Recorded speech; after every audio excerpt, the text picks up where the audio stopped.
Who are we fighting? We are fighting a group of people called in Iran who are the Ashariya Shiites. Now, we are not at war with Islam. I know many people like to say that, but if you really think about it, the most Muslims that Israel encounters are in India and Azerbaijan, and we're involved very much with peaceful relations with these Muslims. But 15% of the Muslim community is an outcast group called Shia. And of that group, 85% are Twelvers. The Twelvers mean that they believe there's a hidden imam, and that when the world comes to an apocalyptic end, he will emerge and bring the Ashariya Shiites to heaven, to paradise. So the only way to paradise is to see the world collapse, to see the world incinerate. And this is not just a religious belief, this is a national doctrine in Iran, national policy imposed by approximately 10 to 15% on an otherwise peace-loving people, the Persian people. And I don't know about you, but I've never met a Persian that I didn't really want to get to know better and find friendship with. So it's not the Persian people. It is this group that is willing to kill 30,000 of them overnight because they peacefully protested. So when I say that they want to die more than we want to live, where does this come from? Well, it was first spoken to the Jews by Khalid ibn al-Walid, who said, "Submit to Islam and be safe, or agree to the payment of the jizya tax, and you'll be under our protection. Else you'll have only yourself to blame for the consequences. For I bring the men who desire death as ardently as you desire life." And that's where this common phrase has been amplified over and over again throughout the ages. So we've known about this for a long, long time. I was just interviewed here by the JNS, and I told this guy, hey, I knew the Strait of Hormuz would be closed by the Iranians decades ago. And I actually published a book called The Plan in 2007, saying the Strait of Hormuz would be closed, and we would have to pull all world resources to survive the disappearance of 20% of seaborne oil. And I've actually been on this case for many, many years. And in 2012, I proved a case that at that time people were not sure about. Were the Iranians on the way to making a nuclear bomb? This is 2026, that was 2012, and I proved it in a syndicated story. Next. Where did they get the bomb? They got it from this guy.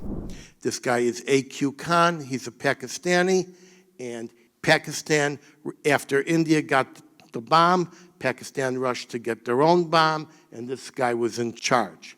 And here is Prime Minister Bhutto in China getting the Chinese designs for nuclear weapons, which would then be applied to the Pakistani bomb, and the Pakistani bomb then was, the plans for that were then turned over to the Iranians. And here's the warhead. Now, for all these people who say Iran doesn't have a nuclear bomb, they have a nuclear bomb. Just they haven't put the nuclear stuff in the bomb. So you have a rifle, you have a bullet, and you have gunpowder. So this is the nuclear bomb. It's an R-265 shock generator that is in hemispheres made of aluminum. And once you have it smooth like this, they drill 5 millimeter holes in and fill it with PETN, and they have a millimeter-second implosion from all sides, and that implosion is accepted by an exploding bridge wire fuse, transmits the energy into a neutron initiator, and the neutron initiator fires the one stray neutron into a 25 or 35 kilogram round core of nuclear materials at 90% HEU, highly enriched uranium. So that's what it looks like. And here's one of the workers, the Iranian workers, who works in the actual process of making that. That is a Farsi diagram of exactly what they're going to do with uranium-235 and have it explode this core. This is the Russian sensitive document outlining these grooves. And these grooves is where they would put the PETN for it to explode. It must explode with extreme simultaneousness down to the millisecond, and it must all be accepted by an exploding bridge wire. And here's the exploding bridge wire. This is the same exploding bridge wire that we used in the Hiroshima bomb. And then it goes to the neutron initiator. And there's the neutron initiator. This is taken from Fat Man that we used over Japan. Now, this was tested. They assembled the bomb. And it was tested in this chamber. And the IAEA knew about it. Eventually, the CIA knew about it. The Mossad knew about it. They had a nuclear warhead, and they tested it here. They eventually put a little camera right in there so they could photograph the whole thing. They didn't use uranium, because that would be traceable. They used tungsten and made it explosive, but they were able to detonate. So I wrote another story in 2014, that's 11 years ago, on exactly what I just told you, the shape and design of Iran's warhead.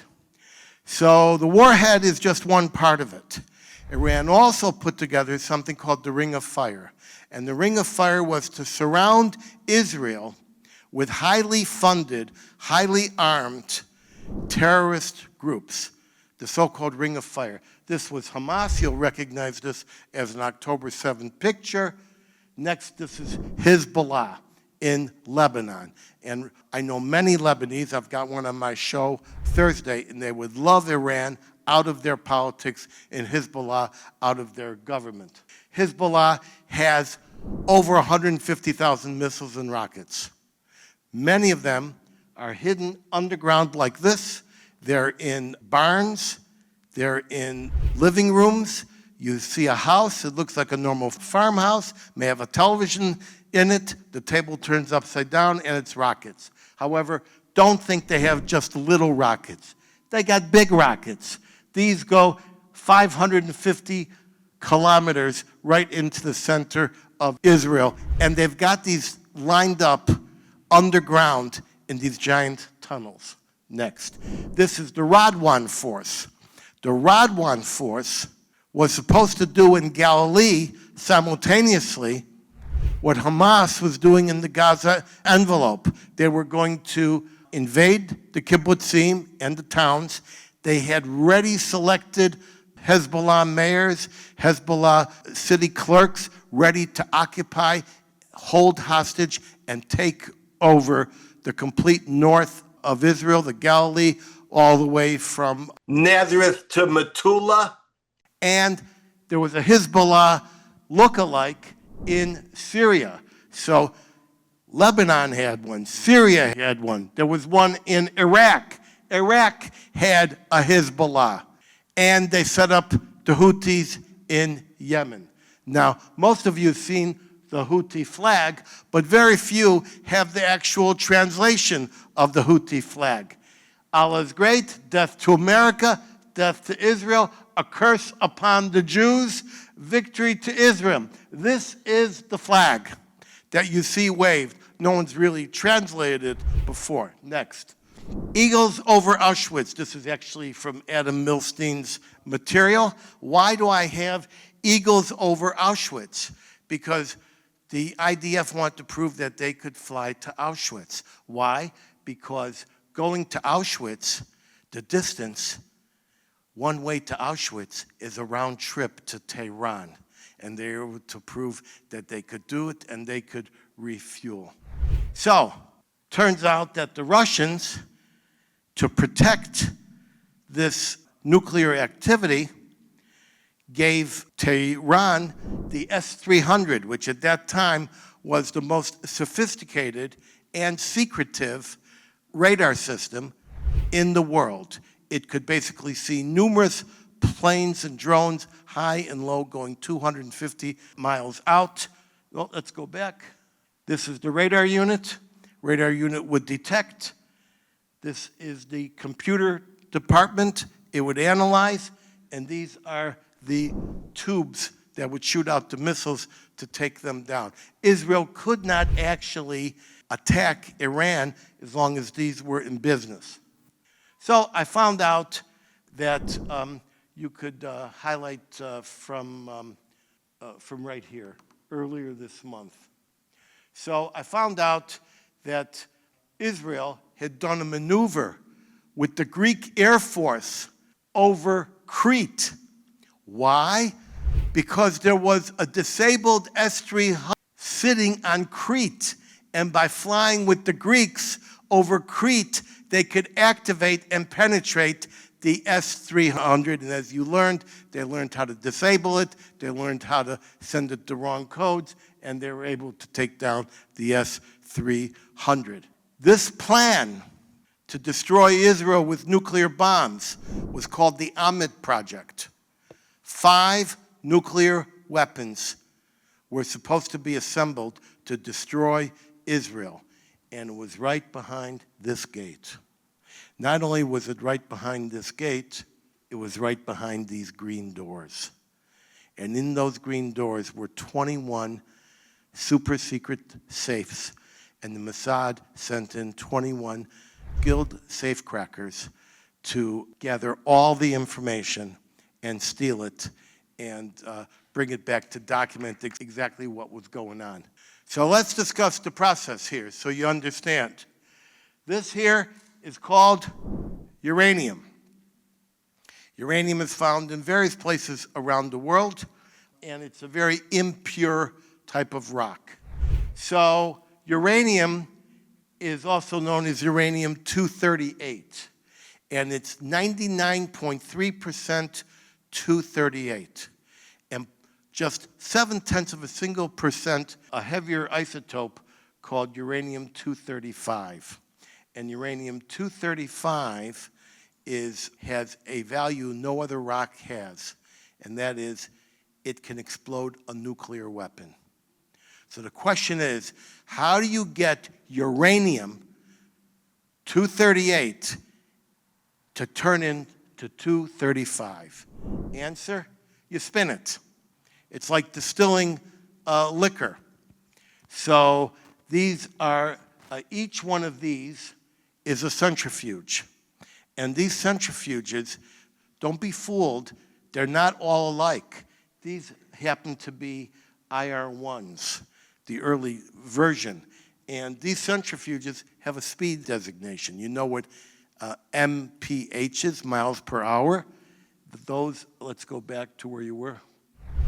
Those are, it's SWU, separative work units. So there's an IR1, an IR2, an IR4. They've got it all the way up to IR9, and the IR9 can distill and extract uranium-235 50 times faster than these original ones.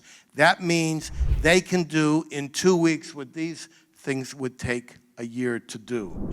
And so they have thousands of centrifuges, maybe 30,000, maybe more. And their sole purpose is to drip out a little molecule of 235. The 235 goes to the center, the rest goes out to the outside.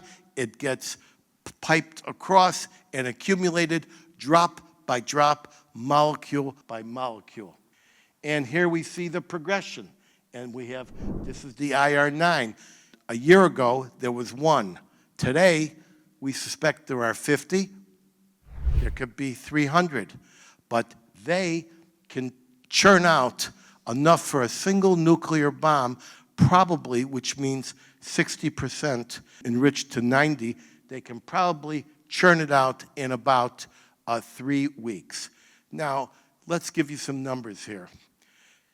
What is uranium used for civilian-wise?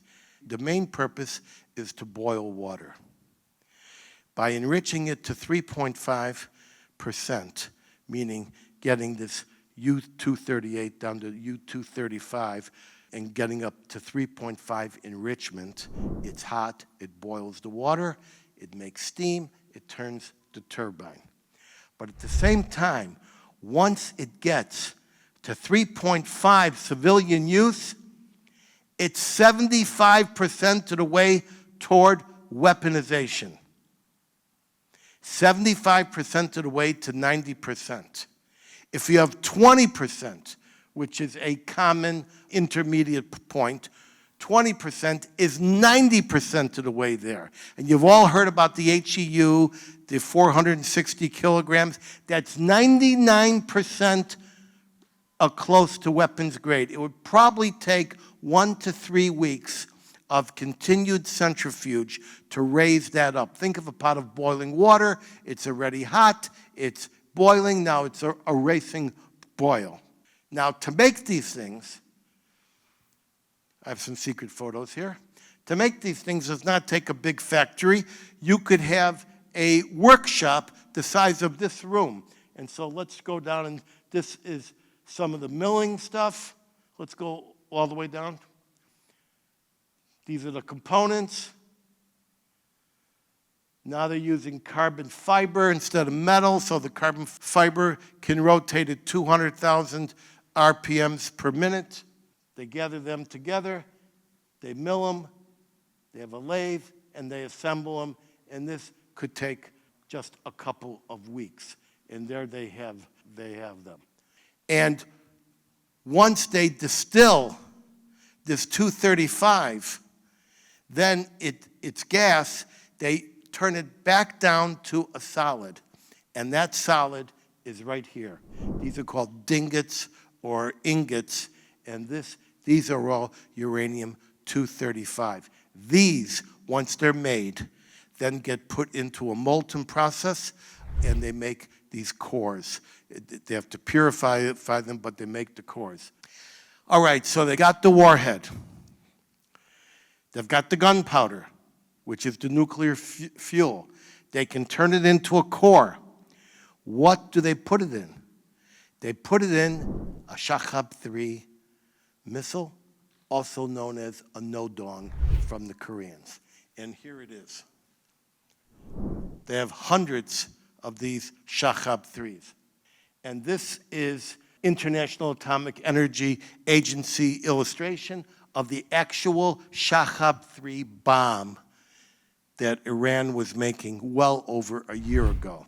As you could see, it all fits in. They call it a 265 shock generator because it's 300 millimeters and just fits in snugly. This missile must have a guidance system. It can't hit the ground. It's got to detonate 550 feet above sea level in order to make a nuclear blast. And that's why I discovered they were making the MOP, the GBU. I was the first one to reveal that the United States was making a bunker buster called the GBU 57AB Massive Ordnance Penetrator, the MOP. And here's the article that this publication doesn't exist anymore, but there's a picture that I obtained, and I got that information and revealed that America was trying to produce a bomb that would go into these underground caves. This is a mock-up of the bomb, and the way it works is this. It's 30,000 pounds, but only a B-2 bomber can drop it. Why? because it's got an extremely impenetrable case, and it has to be dropped from a high altitude, say 35 to 50,000 feet. It's got to have speed. It uses that speed and altitude to drop down and to burrow down and to withstand the impact and protect the fuse. And then when it gets down 200 feet, then it explodes. It does not explode until it gets down 200 feet. You can daisy chain these one right after another, which is what they did with the 14 bombs in Fordow and the other nuclear sites. And they were dropped by this little baby. And you see there was damage. And it was obliterated. That did not matter. They rebuilt it, and they rebuilt it fast, because it doesn't matter how bad the Real is, how desperate their population is, how starving their population is, they will take every available resource and go as fast as they can to rebuild, to achieve this nuclear capability. So, where is the 460 kilograms? It's in this thing. One of these. This is a 30BX nuclear container with containment rods. There are usually piping ports in and out. It goes in as a gas. They cool it down. It turns into a solid. So think of water. Water can function as a solid, a liquid, or a gas. This goes into a sarcophagus called the DN30. There's only one of them. There's not 10 of them, because each one of these can contain 5,000 pounds. There's only 460 kilograms. And this is what it looks like when it's assembled. There it is. So this is what they're looking for. It's got to have this around it. It's got to be in that special container, which everybody in the world uses, because just standing next to that blue container for 2 hours can give you enough radiation as you get in a dental x-ray. And eventually, if you worked near it, you were exposed to it, it would ultimately kill you pretty quickly. You'd get radiation poisoning. So there it is. It's transported in a truck like this, unless it's a small one, in which case you could stoop it into an F-150. This is an artist's rendering.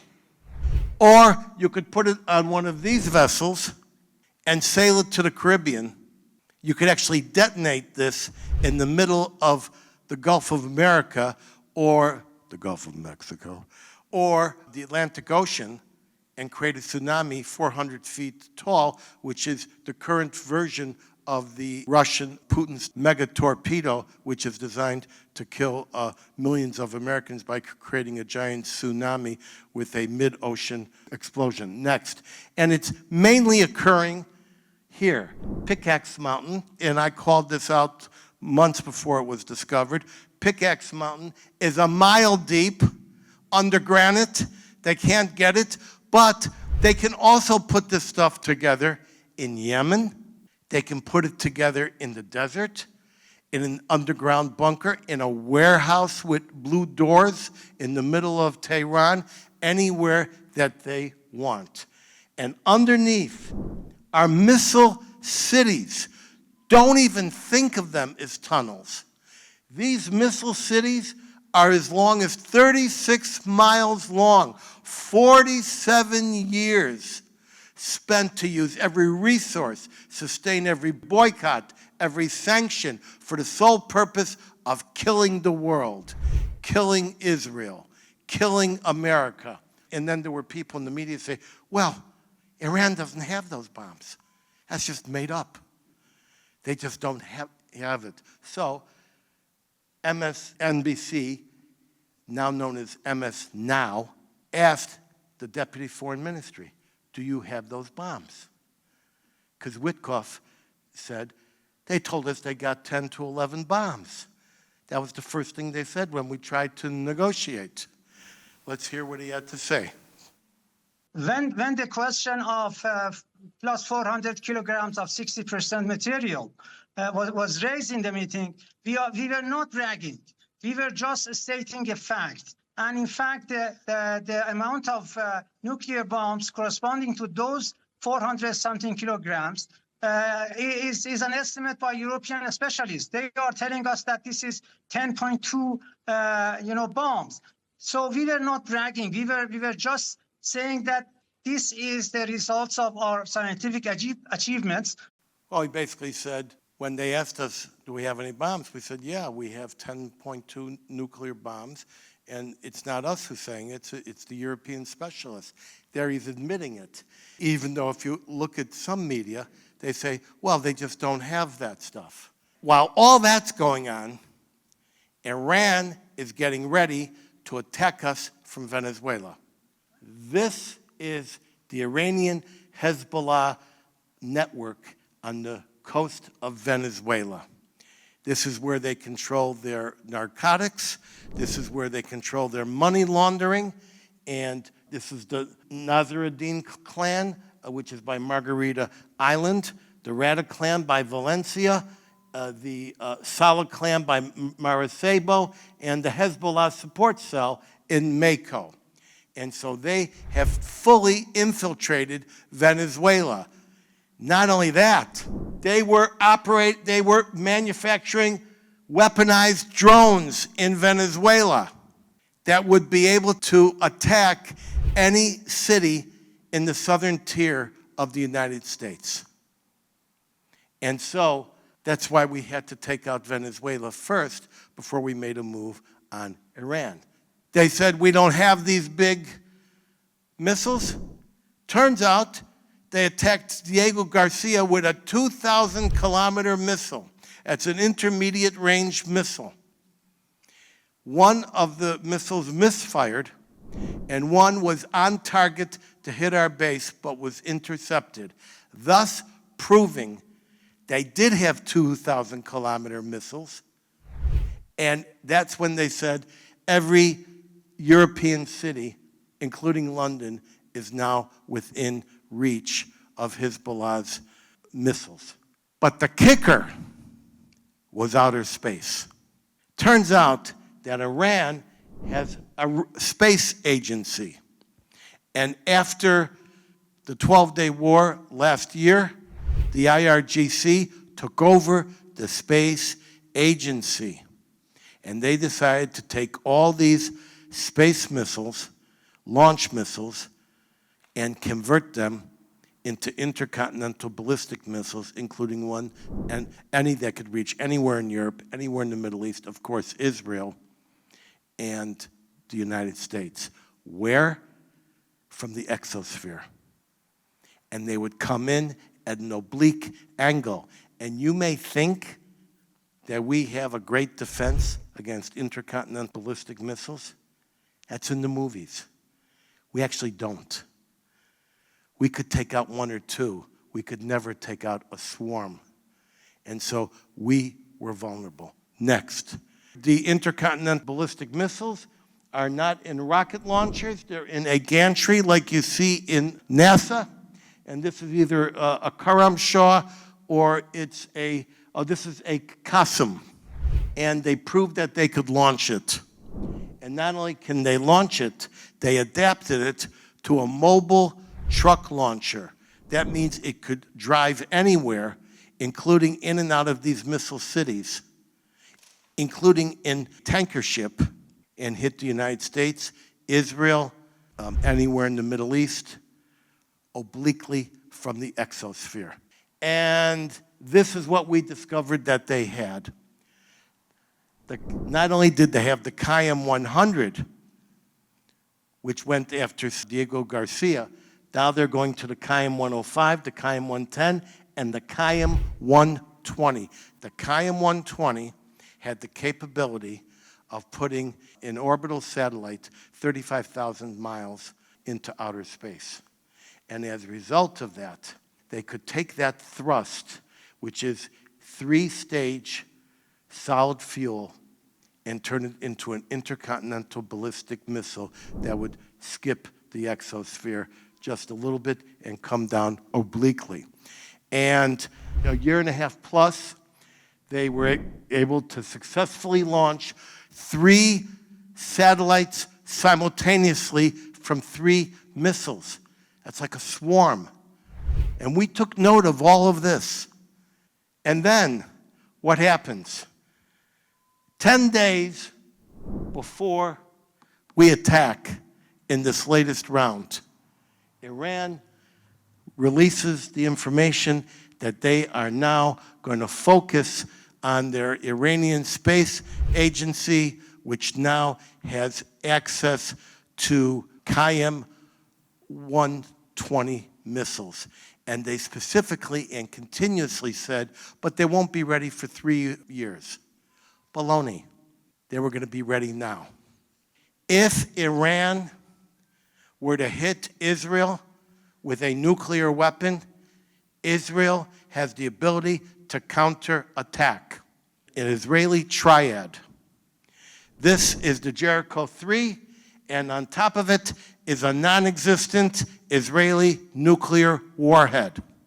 At the same time, we have 5 submarines, and each of these 5 submarines have Popeye missiles, which could be armed with non-existent Israeli nuclear warheads, including some that would, for the first time in naval history, launch from the sail.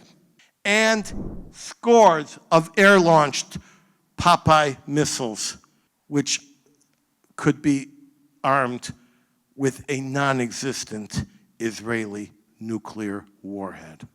Now, all this has been understood for years, and they've already gamed out how many people would die across the Middle East. This is from CSIS, but there are many others, and as you could see here, they calculate the number of fatalities. That would be 1 hour, 6 hours, 1 day, 1 week, 1 month, 1 year, based on the size of the bomb. Whether it's 20 kilotons or 100 kilotons, that's Tehran. You could get to 2 million dead, 2 million fatalities, come down a little more. Tel Aviv, they figure 150,000 dead, unless it was 100 kilotons, come down a little more. In that case, it would be closer to 800,000 dead in the area. Keep going down. Amman, Jordan would suffer due to proximity and because of wind.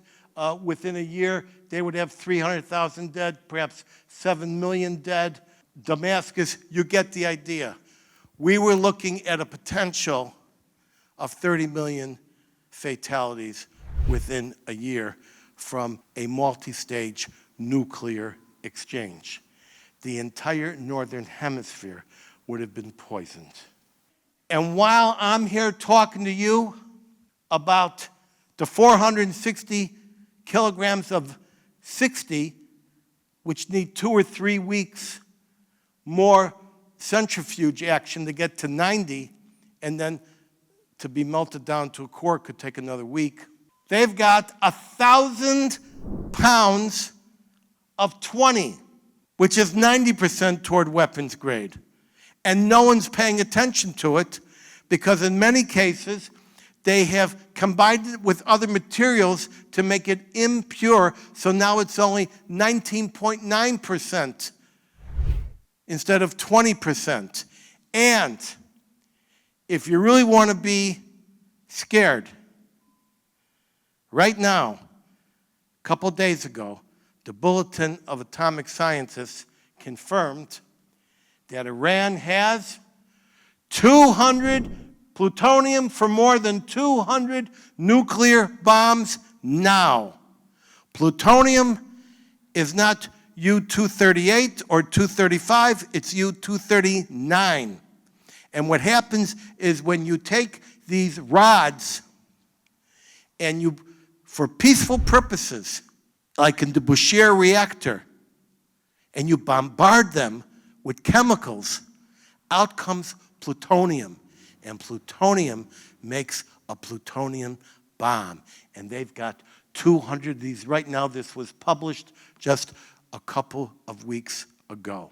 And so, ladies and gentlemen, the war was legal by any measure, constitutional, historical, or military.